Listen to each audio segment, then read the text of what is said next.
Hi everyone, Hi. it's Linda and Michelle, and it is Saturday afternoon, and we just want to wish you a happy Easter if you celebrate.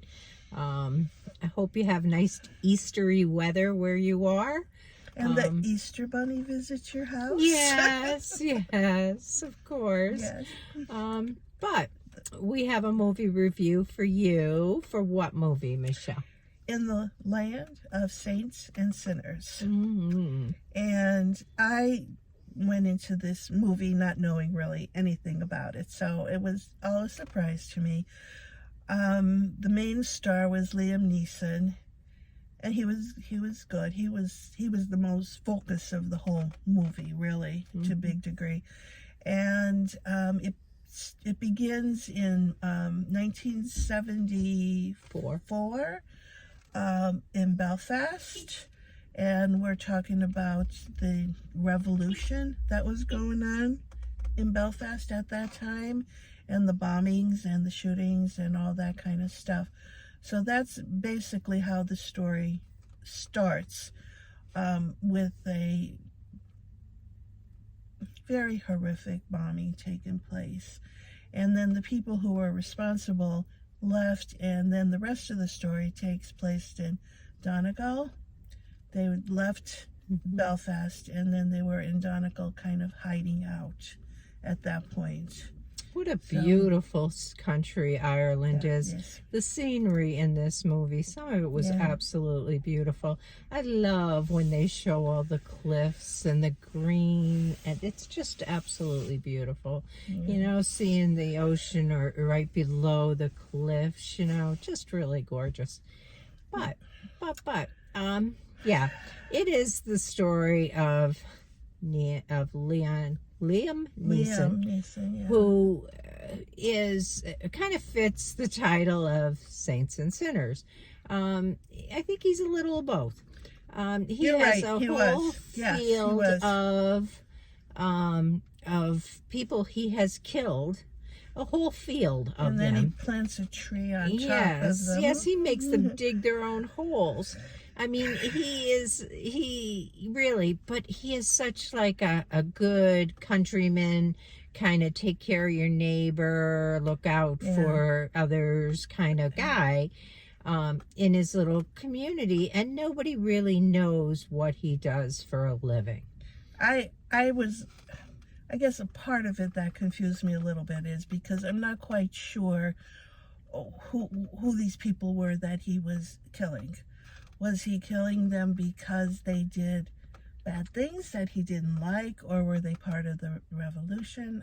I never got clear on that point. I think it was a little confusing. Yeah. But I think there was this man who he reported to who gave him the job. So I think it was paid assignments. He was a paid assassin. He would go out and just kill these people for money. And there was another guy, Kevin, who was also on that payroll, who worked separately. And Kevin was a little younger. And Finbar, that's who Liam Neeson played, was Finbar. Finbar wanted Kevin to just kind of get a life, not walk away from this. Yes, walk away from this, find a different life, and which is what he was trying to do. Yeah. Until this whole mess from Belfast came into the community. He found out that one of these 4 people who had originally bombed in Belfast was abusing one of the neighbor children, and that set a lot into motion. It develops as you're watching it.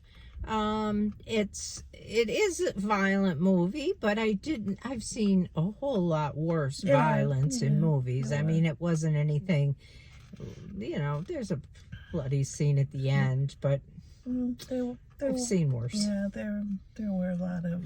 it wasn't the worst I've ever seen. I could sit through it. And it's just a story of a guy trying to... I think inside himself, he was a very good person. And I think that's where the saint part comes in, because he was, and maybe just a glimpse at the 2 killings that we did see, not all those that were in the field, they were against people who had done something awful. Yes, morally wrong. Even the first guy admitted that he had a horrible life and he knew he was going to be caught. Yeah. And then the second guy who was just abusing the little girl and was just a bad person overall. And he was involved in the Belfast killings also. Yeah. It kind of, you could see how he justified doing these killings for a living. But somebody said to him and he took it to heart about, don't you want to just be part of the community? Don't you want to just just live your life. Not have all of this going on. And he tried to do that. Didn't last very long before he was drawn back into it. But again, I think he really tried to avoid what he could there. It was a good story. It was, And the scenery is really beautiful. Yeah. How would you rate this one? I am going to give it a 6. Okay.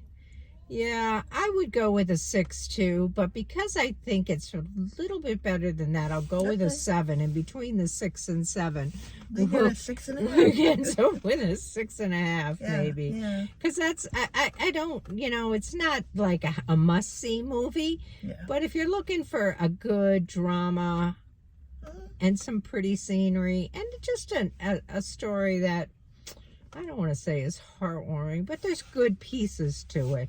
Yeah, this is probably it. There isn't much else in the movies right now, so not for us anyway. We don't have a lot of choices.